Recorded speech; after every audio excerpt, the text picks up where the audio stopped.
What's going on, guys? So here is a quick little cheap way to fix your broken key fob for BMW E46.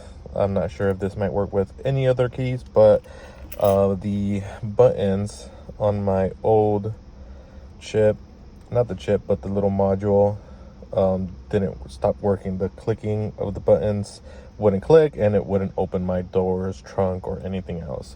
So what I did was buy a clean key off of eBay or Amazon. I think I got this one from Amazon. This was like $8.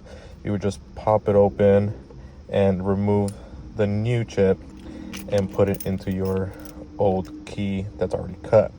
So what I did was put that new chip in with the buttons working. My little chip to start the car was already in there.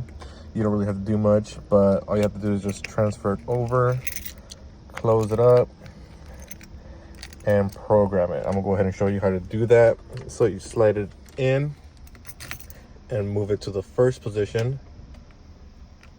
Do this back and forth, 3, 4, 5, and then hold the lock button, hold the unlock button, and then click the lock button 5 times.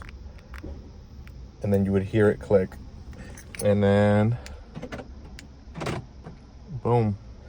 That's how you fix your busted old button keys. Just get an $8, I believe it was like $8 for this new key. This one did not have the mobilizing chip that this one has to start the car, so this is why it was cheaper. But it did come with a brand new little board thing with a new battery. Just swap this out, program it, and you're good to go. Easy, cheap fix.